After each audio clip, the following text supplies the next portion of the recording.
If you missed your favorite show or interview, visit episodes on our website at theworldtoday.news. Our live shows are also on X, Facebook, YouTube, Rumble, Kick, and Twitch. Now there really is no reason to miss out on anything on theworldtoday.news. For The World Today, this is James O'Neill. A 6.0 magnitude earthquake struck eastern Afghanistan's Kunar province near Jalalabad late Sunday, killing at least 800 people and injuring over 2,500, according to Taliban officials. The quake struck shortly before midnight, toppling homes and flattening villages while residents slept. Rescue operations began immediately, with security forces and emergency crews searching rubble for survivors, but efforts were slowed by landslides and destroyed roads. Video footage showed helicopters airlifting the injured to Jalalabad, where hospitals are overwhelmed with victims. The disaster is among Afghanistan's deadliest in recent years, with hundreds of families still missing as search efforts continue. German Defense Minister Boris Pistorius rebuked European Commission President Ursula von der Leyen for publicly discussing possible EU troop deployments to Ukraine. Speaking near Cologne, Pistorius stressed the EU has no authority over military deployments and said such deliberation should remain private. His remarks followed von der Leyen's claim that EU capitals were drafting precise plans for a multinational force backed by U.S. strategic support. The Pentagon called reports pre-decisional. Moscow has repeatedly warned against any NATO involvement in Ukraine, saying it risks escalating the war into a broader conflict. Chinese President Xi Jinping urged Shanghai Cooperation Organization members to resist hegemonism and Cold War-style confrontation while promoting an equal multipolar world. Opening the SCO summit in Tianjin, Xi praised the group's achievements since 2001, stressing cooperation, cultural respect, and inclusive globalization. He highlighted collective output of $30 trillion in trade with SCO nations, surpassing $2.3 trillion, much tied to China's Belt and Road Initiative. Xi pledged further investments in education and technology to sustain growth. More than 20 nations, along with representatives from the UN and ASEAN, attended, underscoring the bloc's growing economic and political influence. President Trump called on pharmaceutical companies, including Pfizer and Moderna, to publicly release data they shared privately with him about their COVID-19 vaccines. Trump linked the lack of transparency to turmoil at the CDC, where leadership changes followed decisions to stop recommending vaccines for healthy children and pregnant women. While studies credit the vaccines with saving 2.5 million lives globally, they've also been tied to side effects such as heart inflammation. Trump praised Operation Warp Speed, but said companies should release data now to restore trust. Lawmakers and health experts backed his call for openness.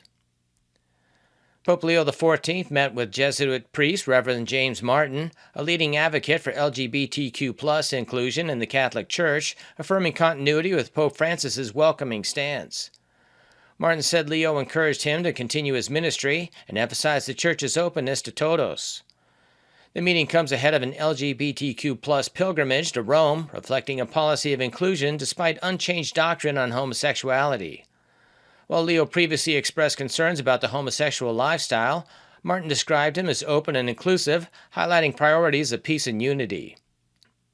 Education Secretary Bridget Phillipson confirmed asylum rights outweigh residents' objections. To be a quick fix, we will sort it. Your lawyers, under your guidance, have said in terms that the rights of asylum seekers are more important than the rights of local people in Epping Forest. Would you at least acknowledge that that is what they will hear? And it's up to you. Ministers can say, we agree with that, or we don't agree with it. You can't simply say, let's balance things. Do you agree with what your lawyers said, or don't you?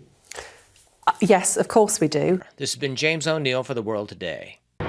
If you missed your favorite show or interview, visit episodes on our website at theworldtoday.news. Now there really is no reason to miss out on anything on theworldtoday.news. And welcome. It's in Australia, it's a Wednesday. It's the hump day of the week. In the US, especially in New York, it's just after 9 after 7 at the moment in New York in the evening. Getting ready for yet another big one tomorrow in Los Angeles. They're floating around the universe. It's the stuff they're floating around the universe with is in the air. especially around Venice Beach. And in Hawaii, it's 10 after 1 Tuesday, which is you're one day behind us. Who would ever think that Australia would be in front of the rest of the world? Not me. We have some great guests coming on today. We have some very dear friends of the old TNT days. Adam Ruckus Clark, he'll be here. Missed his face and his voice and his wit, his intelligence, and he's just an all-round good guy. And the same thing with Timothy Shea. He'll be along too. All we need is Hesh, but he'll be along later in the week. Before we get into our first guest, I just want to play this clip here. This is from Donald Trump. And Donald Trump on the National Guard deployment to Chicago, which is, as he would say, is the murder capital of America. Don't know about that, but it's not a very safe place to be. Cam, could you play deployment? Mind up on Chicago, though? Well, we're going in. I didn't say when. We're going in. When you lose, look, I have an obligation. This isn't a political thing. I have an obligation. When we lose, when 20 people are killed over the last 2.5 weeks and 75 are shot with bullets, I would love the governor of Illinois. I'd be honored to take his call. All he has to do is say, sir, we need help. It's out of control. And everyone knows it is. He's not kidding anyone.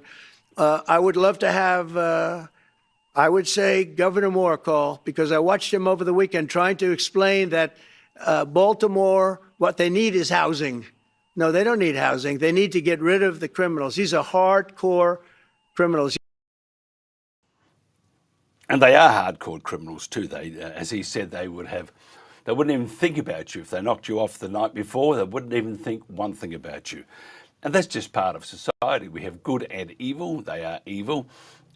Whether I like the idea of the National Guard or the Army cleaning up a city says a lot for the political powers there, and also the police, the law enforcement. So we have to be very careful that you don't make America or the United States a military state, because that's what you don't want. Still waiting on our guests, so what we might do is just go to a quick commercial break, and we'll see if we can connect with our guest. We're hoping he'll be here. His name is Tyler Gray. He is a very special man. This is The World Today. Be safe, honey. No matter where you go, always gear up before hitting the road. Respect road laws and riders, too. Look twice. Stop early. Stay aware. Ride safe. Being tough doesn't mean taking risks. Ride smart, share the road, and get home to what matters most.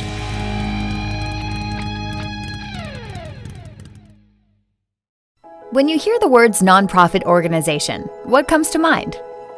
Is it a place your dog called home before finding you? Is it an organization that supports accessibility? Is it a place that ensures your safety and that of those you love? That protects endangered wildlife and habitats, or fights for our most basic needs? It's impossible to show all the ways nonprofit organizations make a difference in our world. One animal, one person, one cause at a time, but it's not impossible to be part of it. When you give what you have to a nonprofit organization that needs what you can give, you help promote, protect, and strengthen the reach of these incredible organizations. The Nonprofit Alliance is here, helping connect people like you to the nonprofits that enrich your life, your community, and the world we share. Reach out to a nonprofit organization that inspires you today to find how you can help make the world a better place. I start every run with a plan and a promise to stay safe. A big part of my plan is to be alert to drivers and other pedestrians. Whether you're on your feet or behind the wheel, the road belongs to all of us. Every trip, every time, safety first. Alert today, alive tomorrow.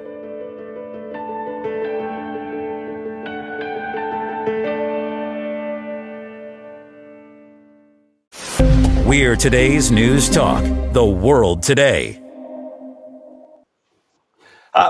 our guest is stuck in the traffic. Can you believe it? But we're going to bring this forward because this is almost like a TNT day, isn't it? Wouldn't that be nice? Who knows? It was a very good product, actually.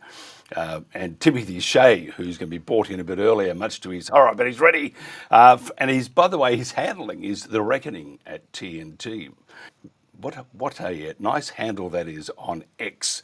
And sometimes he's there, sometimes he's not on X, but he's there for the good fun. Timothy Shea, thank you for joining us. Well, so far on this account, I'm still there, although I did receive a naughty boy warning today.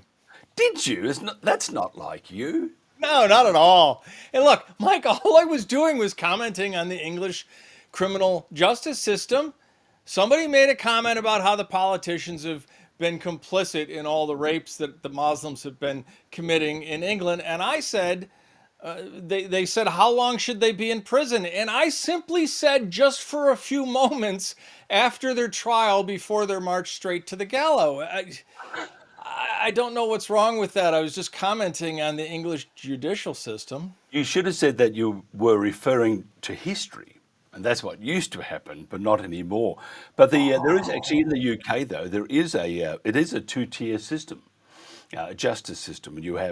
And we're not being racist at all. The government has acknowledged it, that there is, if you're a normal citizen of the UK, then there's one law. And if you are an immigrant, legal or illegal, there's another system, so that if, say, for example, if you're charged with something and found guilty, before they hand out the sentence, they'll actually review your case and say, well, you sailed across from France illegally to the UK in a boat, and you got salt in your hair, and it was a shocking time, so we're going to forgive you.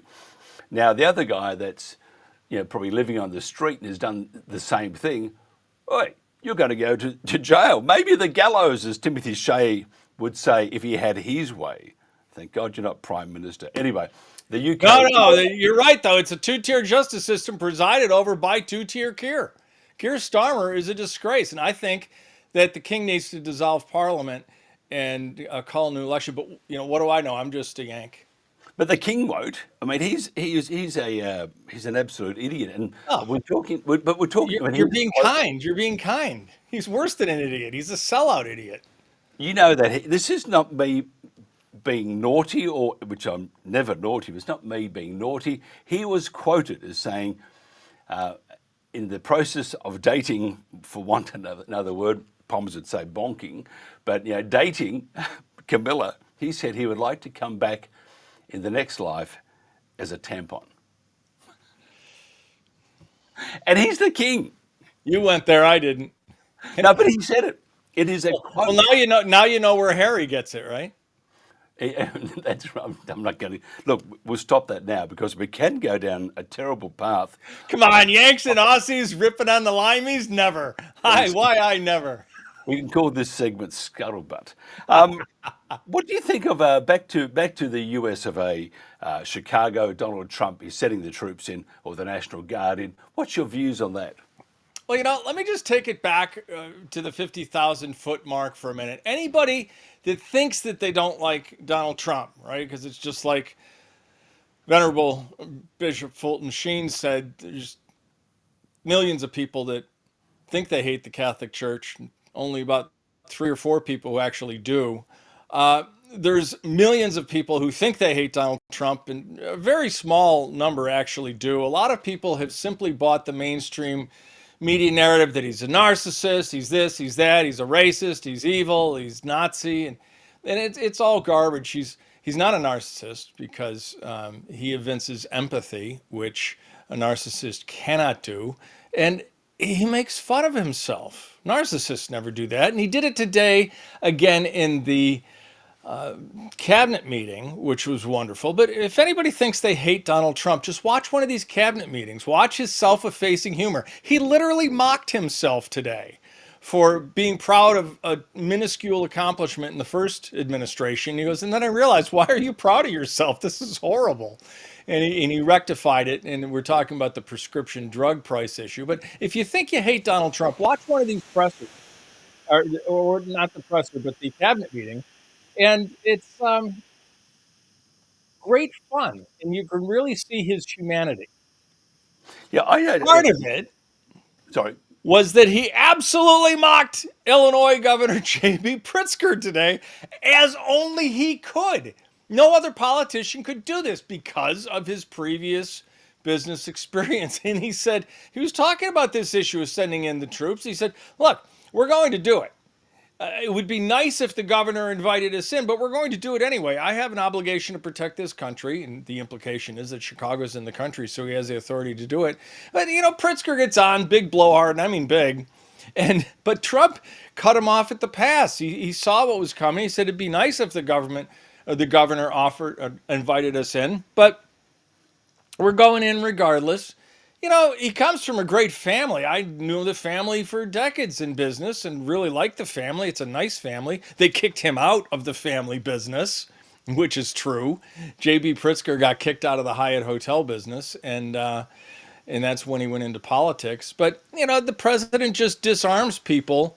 So now all of a sudden Pritzker has no credibility because he got kicked out of the family business. He's a real media genius. The way he couches and frames issues, the language he uses, even his, out of control posts, they're always spot on. He hits that soft underbelly with one strike and it's all over for the other people. Yeah, I'm with his policies and the way he's acting as president within the borders of the USA, I'm pretty much on his side just about on most things he does. As for the international arena, jury's out with me at this stage. But however, he is president of the United States and not president of the world just yet. You don't want him to be. And he doesn't. You know what, Mike? He doesn't want to be. He wants Australia, as do I, to have an amazing, big, beautiful economy. Oh. And a big, beautiful the World Today network, maybe. Yeah, but we want you to have an amazing Australia first leader. We want France to have an amazing France first. We want the United Kingdom to finally have a prime minister that cares more about the United Kingdom than he does about some ridiculous false narratives. But Starmer, by the way, he'll be there till 2029. I don't think so. Well, I think so. I'll bet you 10 cents. I'll bet you 10 cents and a cold one next time we're together, because you're talking about 4 more years. He was elected with the lowest popularity of any PM in the last century. He only got in because of an electoral quirk. I don't see him lasting. I do. And I think his own party's going to throw him out. I think Labor's going to throw him out.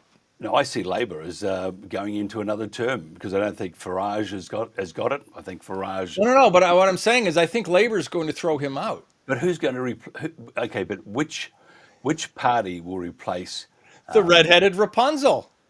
They'll slide her right up, the deputy prime minister. No, I hope not. Well, I look. I think it's political malpractice for Labor not to get rid of Starmer. Same beast, just a different face. Of course, but it's a prettier face, and that's all the politicians care about. But okay, look at Starmer. He is not making those decisions on his own. He's making it with the cabinet and his party. So the party says you must do this. Actually, he must do it. If you know what the Labor. Yeah, but it buys the party time, right? You get rid of Starmer. Now we've got a honeymoon. Now we've got the interregnum. Now we've got the honeymoon, and pretty soon it's time for the next election. And it's like, hey, haven't we been great when they really haven't done anything? No one's going to replace it. There's no opposition. No, I agree on that. I don't think Farage is the guy at all. What do we have? We have the winner. The winner is no government. Well, bookmark this episode, ladies and gentlemen, on YouTube, because I'm making a prediction here. I think inside 10 years, Tommy Robinson's PM. I don't think so. But that would be a really interesting I call it an internship with if he was Prime Minister, but he won't get Prime Minister. I think Tommy Robinson's a good guy. I think he will fade into the he will just fade away. Well, everybody that plays the horses knows, Mike, once in a while you take a flyer. Anyway, back to the US and back to Donald Trump. And before I said, and I'll go into that shortly, I was saying that I thought his performance on the international stage is wanting. But just get back to the domestic stage. The Democrats. Okay, here's something. Somebody said the other day that Donald Trump will do probably 2 or 3 years in this term, and he will pass it on to Vance, who will romp it in for the next 4 years, and then another 4 after. What's your thoughts on that? As good as it sounds, and the only reason I would find it, I don't want to say acceptable, but salubrious, is because this is a different Republican Party. If this was the Bush Republican Party, I'd say I wouldn't want 16 years, much less anymore. I think anytime one party is in power for too long, they tend to, at the same time, get stale and stagnant and overreach. When they do something, they typically overreach. Reagan had to name George H.W. Bush as his vice president. He was basically strong-armed into it, which gave us another CIA director president. And, it just didn't work out very well. That said, I would much prefer to see J.D. Vance for 8 and then maybe Vivek and who knows, because the Democrats right now are not the Democratic Party of old. These people are radical loons. They're losing mainline Democrats left and right, saying these people are crazy and it's time for us to take our party back or get a new party. I called it about 10 years ago that the Democrats were going to go the way of the Whigs if they keep up with the transgender stuff, all the isms, the environmentalism, the climate changeism, and all of these things. They're driving themselves out of business. And they are. And but if you look at, say, in 3 or 4 years' time, do you think Schumer, Pelosi's she should retire now. She's lost it. I think sadly we'll be praying for the repose of their souls before 2028. Neither of them are in very good health. No, they're not. What about Trump's health? There has been some rumours about his health not being all that great, and you often see pics of his hand. And he's not a spring chicken, not like you and I, in denial. Well, here's the thing, and I can speak to this as a personal experience because I'm only 63, and in the last 2 years I've started to experience it as well. As we age, the valves in our veins don't work as well, and you get what's called venous insufficiency, and then your ankles swell up, your hands swell up, whatever. It's especially pronounced in tall men. I'm 6'5", the president's 6'3". Like I said, I'm 63, and in the last 2 years, I'm really noticing it. I cannot get on an airplane, get off, and not have my feet just blow up like balloons. So I think there's that, and at 80 years of age, he's certainly entitled to a little venous insufficiency. His intellect is unbelievably sharp. He actually is sharp as a tack. We were told Joe Biden was when Joe was basically dribbling on himself. The president is sharp as a tack. He's also in remarkable good shape for a guy in his condition, right? He's not a runner by any stretch of the imagination. He's a big guy. He's about 20 pounds overweight. He can hit the ball a mile straight down the middle. His eye-hand coordination is fine. His doctors say that his cardiac checks out. I think we're fortunate that we have a man his age that's in the shape he's in. Yeah, I think he's very sharp. I mean, whereas in the UK, in Australia, and other countries, the older you get, I mean, and this is like 50 upwards, they want to put you in the back block. And really, if you look at I mean, this is where Donald Trump is, I suppose, is very sharp and has the edge over the others. He has his full faculties, and at the same time, he has what is he, 120 years experience behind him. Whereas we had Joe Biden. Joe Biden, whatever age he was, he didn't have that amount of experience. So, so I think, yes, I do think Donald Trump is doing a good job within the borders. Outside, though, I'm not so sure on that. I think he probably needs to sharpen up his diplomacy, his international diplomacy, a titch more. And it's all very well throwing in tariffs and stuff. And again, I appreciate that he's the president of the United States. But having said that, there is a world community, and you can't be that one house on the block doing your own thing and telling all the other houses on the block you can go away. What's your thoughts? Well, we're not saying go away, but it's what I was talking to a few minutes ago. We want the English mansion to be absolutely gorgeous. We want the Australian palace to be gleaming. We want the Élysée Palace in Paris to be spectacular. We want other people to get their own houses in order. We can't be doing it for everybody forever. And that's all this is. We're not pulling back from the world. We're saying, okay, it's time to grow up and take care of your own selves. And we'll always be there, both militarily and in terms of aid. If there's ever any natural disaster or anything like that, America's always Johnny on the spot. But I think it's important that everybody learn, look, yes, we have relationships, but until our own house is healthy, we can't be really doing too much out in the world. And I think that's what it's about. And I'll also say, construction, it's going to be built, my prediction, and this is a prediction that's not a flyer, this is rock solid, take it to the bank. The big new ballroom that's being built out off the East Wing, which is very necessary, because if you've ever been to the White House where they used to hold state dinners in the East Room, it's actually, for a house that size, it's not a big room, it's front to back, but that's not that big a house. The White House isn't really that big a house.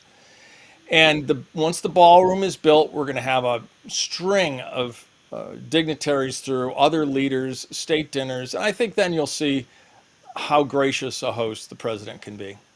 And I'm not saying, by the way, that Trump is not gracious, but when you look at the SCO summit that was just held in China, I think it was Beijing, you had it was interesting, the relationship, or the perceived relationship, between Modi from India, Putin and Xi.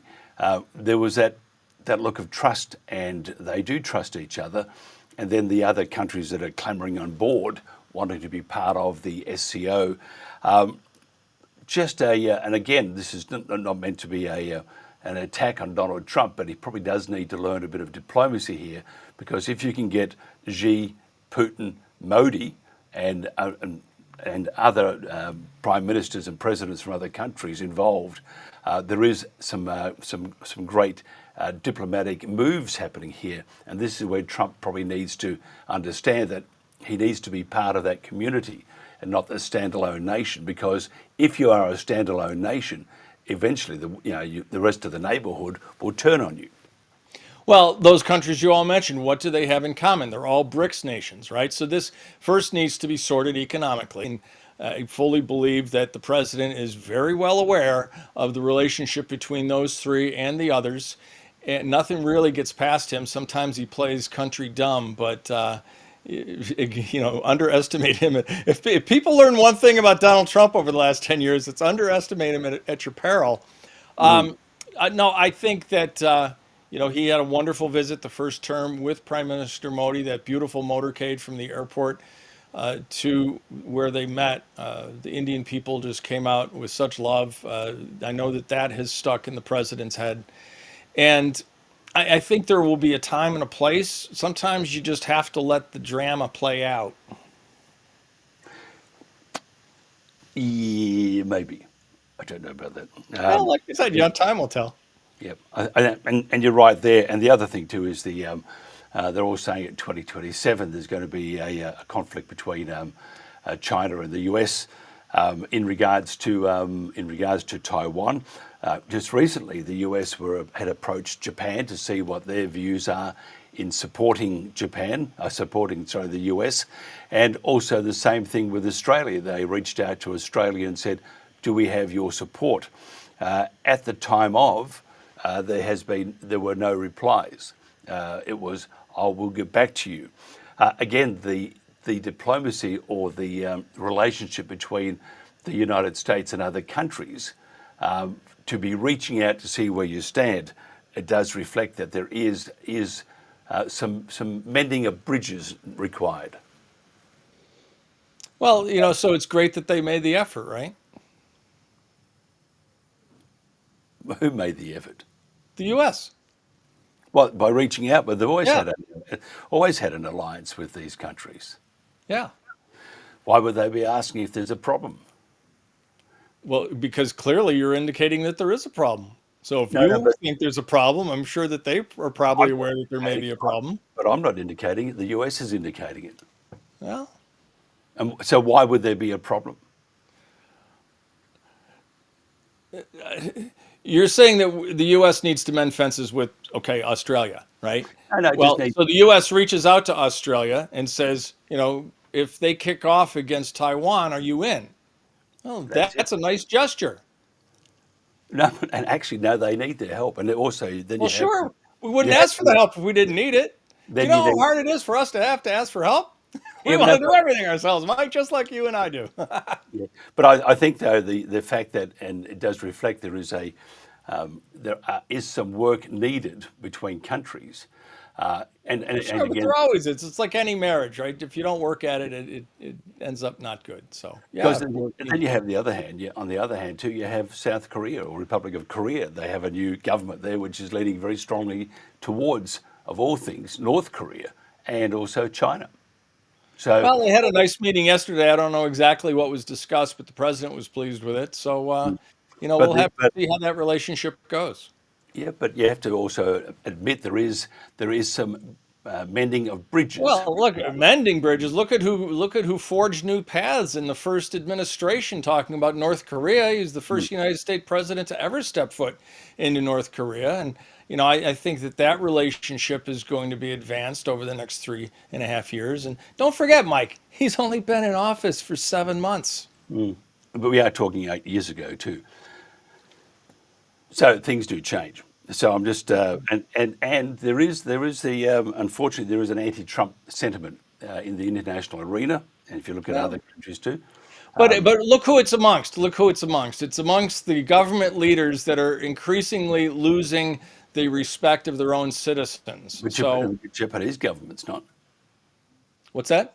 The new Japanese government had just been elected. Yeah, I don't know about the Japanese. I was thinking particularly of the English, the French, the Germans. And let's talk about Germany for a second. AfD has 4 politicians die suddenly and unexpectedly a week before a major state election. Well, there's a new movie coming out with Tom Cruise about that. Yeah, this is getting scary, though. These populist politicians just dropping like flies. They all couldn't have had the gene jab. I'm just wondering, and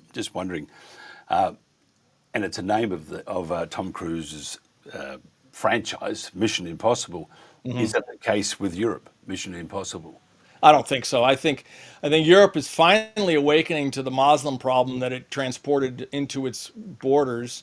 And they're going to sort that. And I have every hope that Europe and China are the 2 oldest civilizations on our planet and continuous. And I have every expectation that Europe is going to be doing just fine. It's going to be a wonderful place to visit again.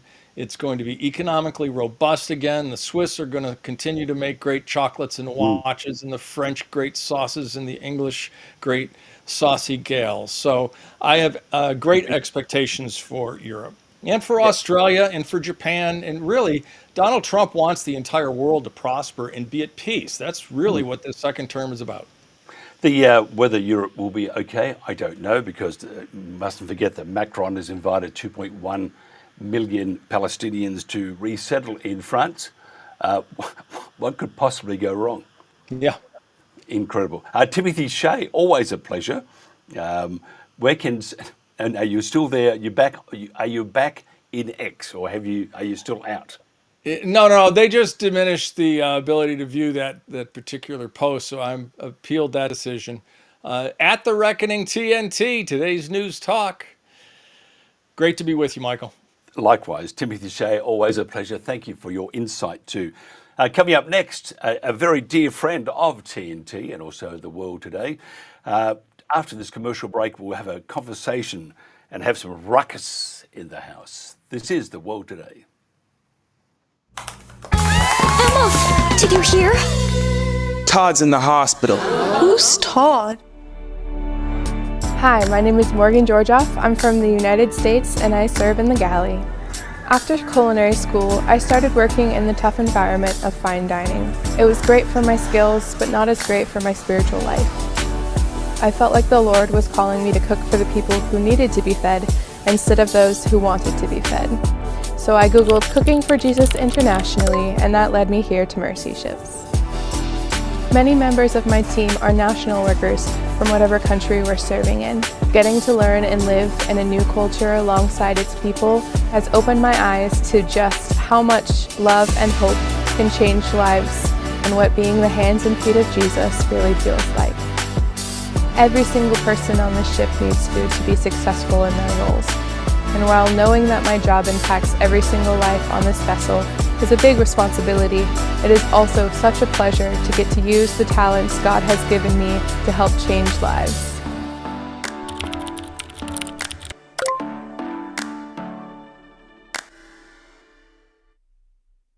Not the station for people who label truth as misinformation just because they don't like it. For facts and truth. Today's News Talk.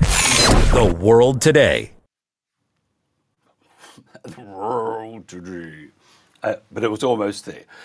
My guest is a very dear friend. I'm very excited about this because I did watch him on on alternate current radio, host of the Daily Ruckus. It's Adam Clark, otherwise known as Ruckus, and Ruckus is in the house. Adam, thanks for joining us.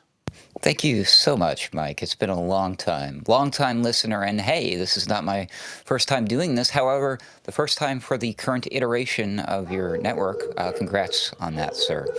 Thank you very much. I hear there's some dogs in the background. They're feed them. Just got to feed them, all right? They'll stop barking. They like anything except my voice. Imagine that. That's a terrible thing. Slap them down behind a wall. We're talking about Death-by-ChatGPT and the dangers of AI. In the US, AI is under fire from coast to coast and across industries. Tell us about this. Oh, yeah, there's two. You may have heard this on the mainstream news. It might be one of those things that they're talking about around the water cooler at work. If you're allowed to return to work, your results may vary by location in that department. But the biggest one making the headlines right now involves a slightly older man, and not too old, but 56-year-old Stein Eric Solberg from Connecticut. He's actually a former tech industry manager who, of course, in this case, had a history of mental health issues. So keep that in mind going into this. But apparently, allegedly, he killed his 83-year-old mother, one Suzanne Eberson Adams, and then he took his own life. The bodies were discovered just not that long ago on August 5th, 2025. So about a month ago, and this was in their Connecticut home. The incidents apparently occurred in the spring. So I guess they didn't discover the bodies for a while. How does AI play into this? Well, apparently, reportedly, Solberg used ChatGPT. That is, in case you didn't know, the world's most widely used chat AI LLM, which just stands for Large Learning Language Model. But he nicknamed his ChatGPT Bobby, so he would talk to it. And unfortunately, Mike, Bobby encouraged his paranoid delusions that his mother was plotting against him. See, Stolberg thought that his mom had it out for him, and ChatGPT agreed. ChatGPT, Bobby, allegedly assured him that he was sane and ultimately fueled his beliefs. The bot, for instance, agreed with the gentleman's accusations that his mother and a friend of hers, or a friend of his, were trying to poison him through his car's air vents. And the ChatGPT is quoted as saying, quote, "That's a deeply serious event, Eric, and I believe you," end quote. And also, quote, "If it was done by your mother and friend, that elevates the complexity and betrayal," end quote. The program suggested that his mother's anger over a printer was, quote, "disproportionate and aligned with someone protecting a surveillance asset," end quote. Now, I wonder where ChatGPT learns these types of behaviors. It's probably from those shady internet forums such as Reddit and whatnot.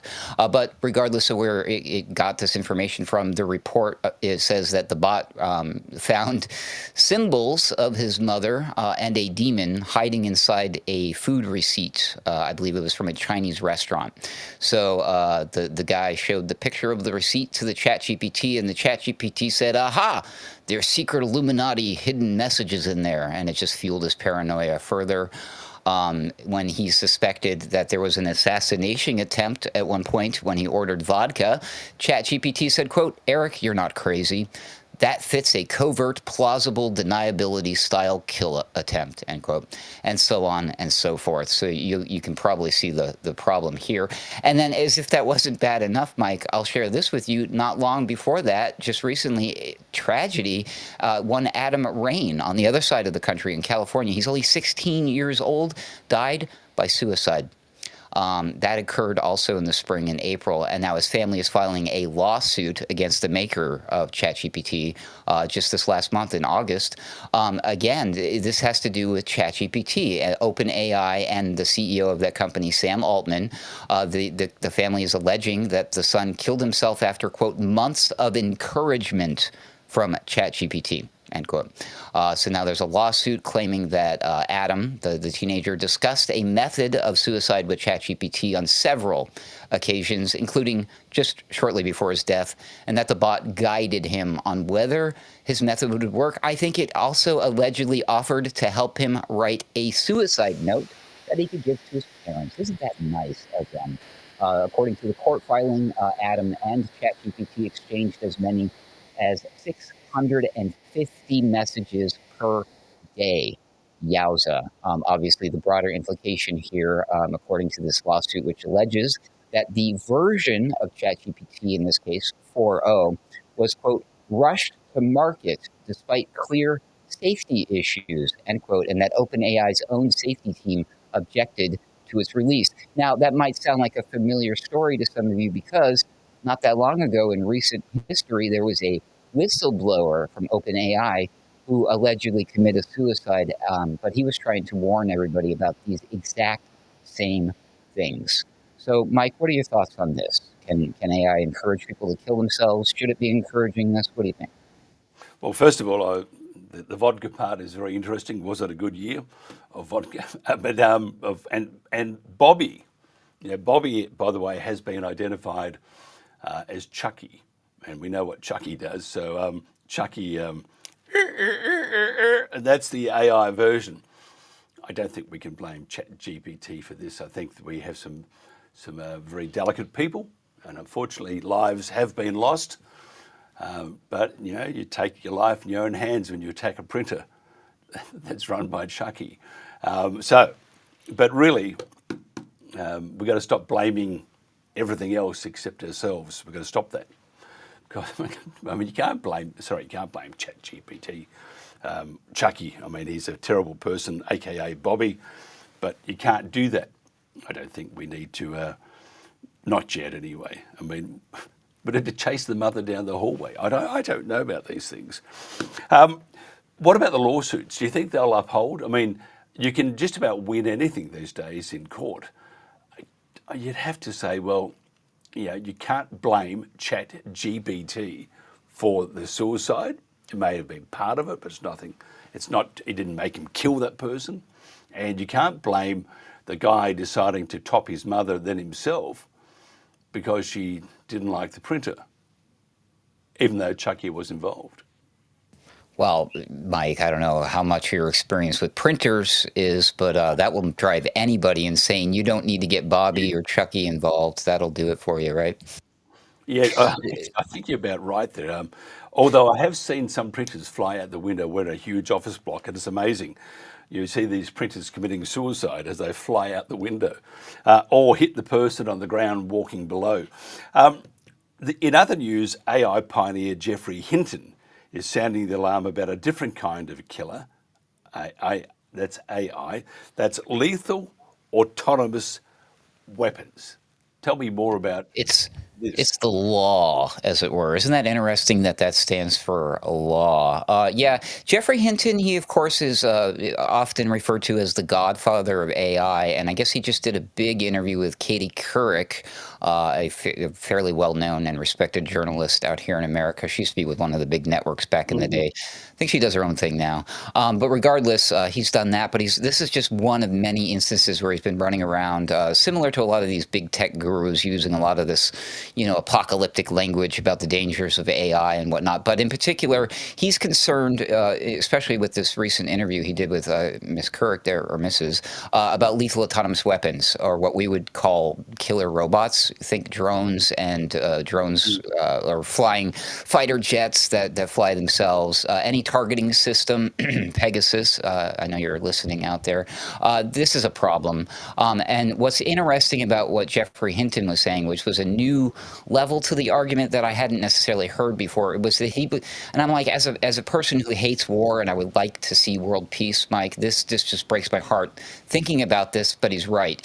He thinks that these weapons are going to make wars easier to start and therefore perpetuate. Like, we're going to see more wars simply because the good news is it's actually going to lower the human and political cost in the conflict. So instead of like dead people coming back in body bags, is how he describes it, they're going to be having dead robots coming back, okay? Now, normally the fact that if you send your soldiers out to die, now, traditionally speaking, now granted, leaving the politicians out of the equation because they don't seem to mind sending our boys to die on the front lines, but in general, that's a terrible cost to war, and it's one of the motivating factors to not start war.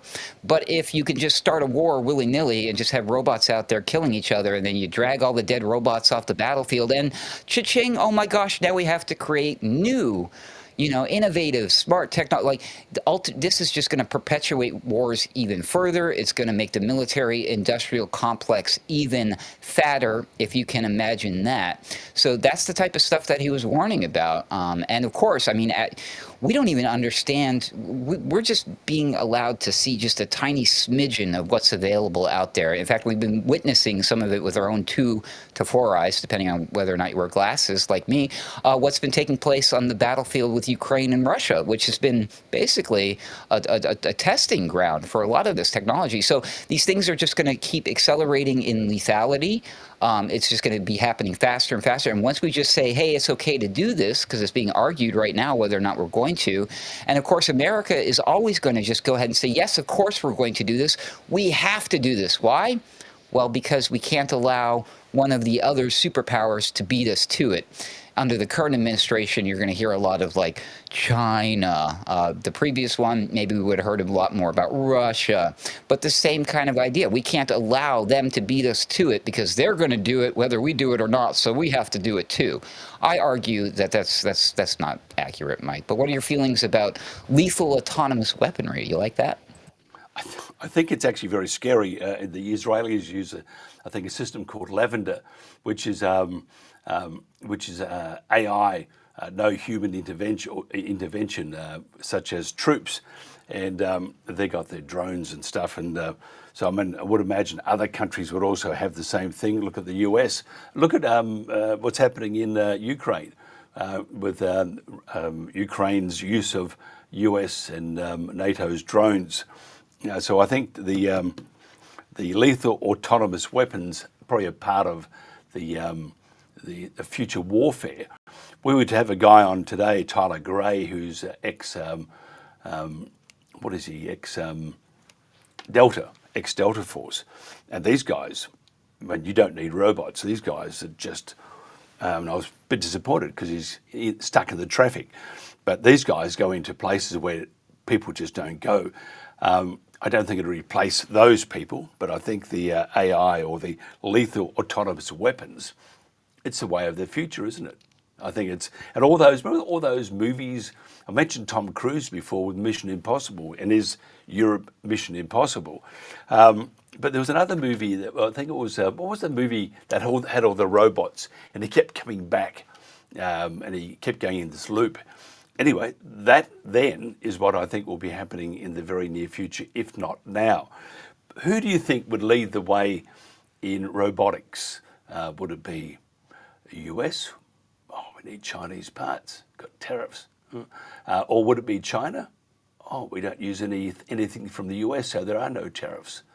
I think China would be the ones that would make full use of AI and robotics and the lethal autonomous weapons. What do you think? I think Israel is going to beat both of them to the punch if they haven't already. They're there now. Exactly. Yeah.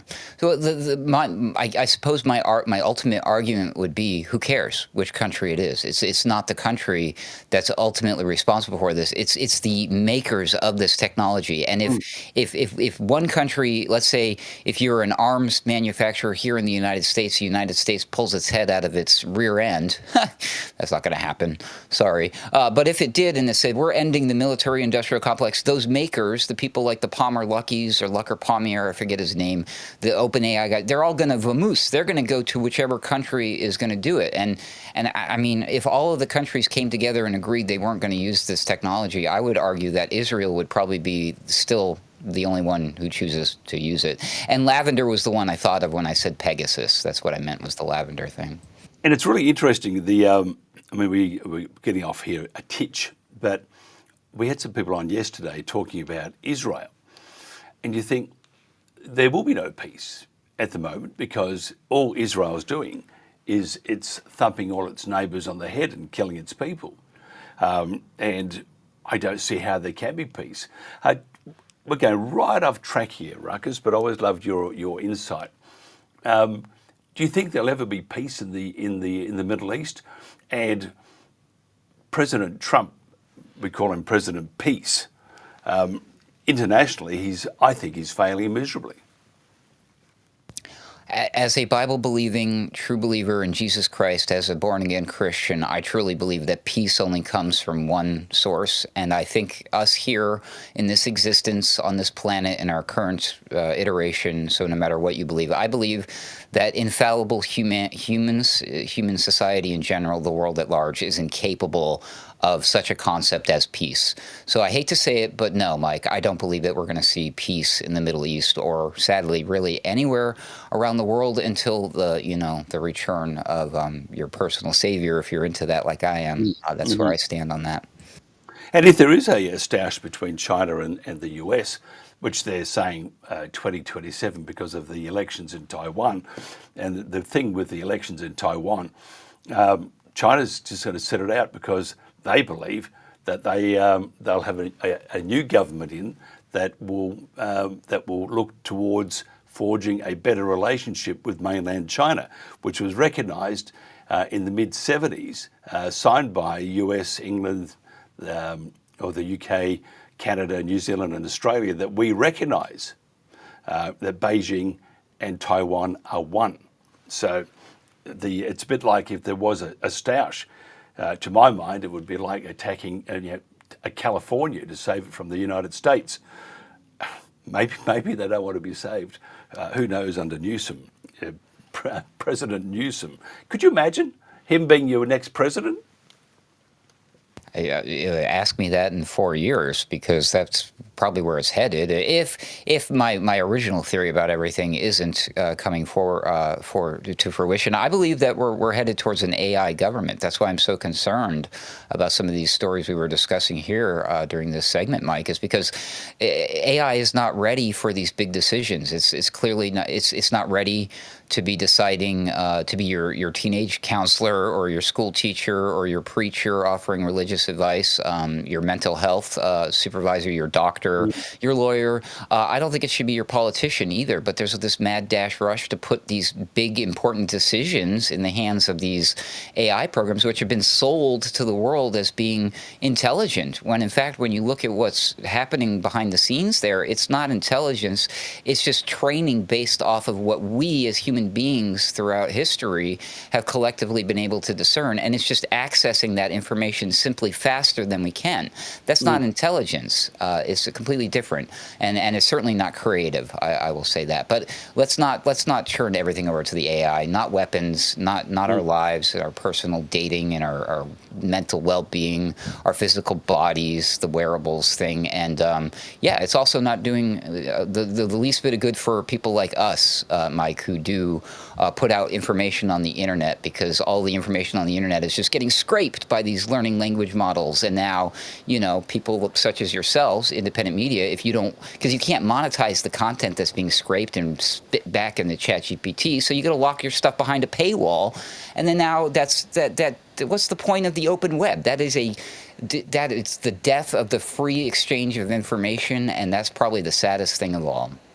Yeah, interesting. And I forgot what I was saying before. If there was a war with China, from the US's point of view, China could actually win it without firing a shot. And how they do that is just through the internet, shut down all your essential services. And a group of military experts from Australia, US, England, and other countries got together, and they worked out that it would take between 30 and probably 60 days to defeat the US, and would wipe out, I think it was somewhere like 2/3 of its population, because of the shutdown of essential services. No water, no gas, no electric power, no energy, no food, no medicine. And so all very scary. And I think as for our which is free speech and telling the truth, and that's what we at TNT wanted to do, was always tell the truth, and I think we did, or mostly did, and those that didn't hang around for too long. So it was to tell the truth. Now, if you look at what's happening in not in the US at the moment, because Donald Trump is very pro free speech and stop the censorship, but if you look at the rest of the world, Western world that is, including Europe, you'll see that from December onwards, it's going to be much, much harder to get your message out. And it's like Timothy was saying before, that he can get his message out on X, but no one's going to see it. The same thing will happen to say people like ourselves, or they'll try and do it. And the same things in the UK, throughout Europe, New Zealand, Canada, and so forth, is that they will stop you from talking. They will fine the company in Australia if you break the e-safety thing in December. Each time you do it, you'll be fined $49.5 million each time.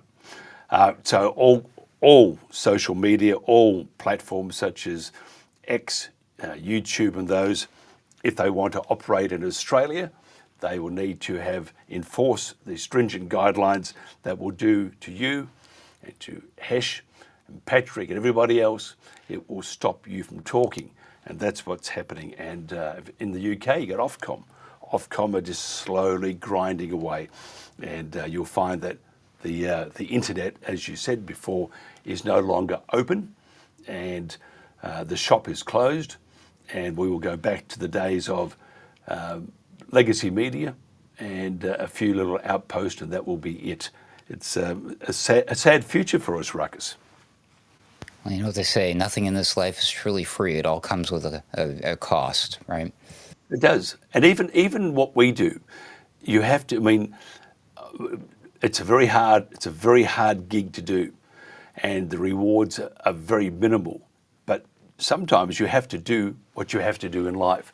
And what we do, you know, I believe enormously, what you do, what Patrick and Hesh and all the other good ones do that tell the truth. You just got to do it. And if we don't do it, who will? I mean, there are many others out there that doing, you know, they're getting the word out. But I think it's our job to at least to tell people the truth and to do it in the best way possible, because there is nothing else. There is nothing else. There's no way of getting that other information.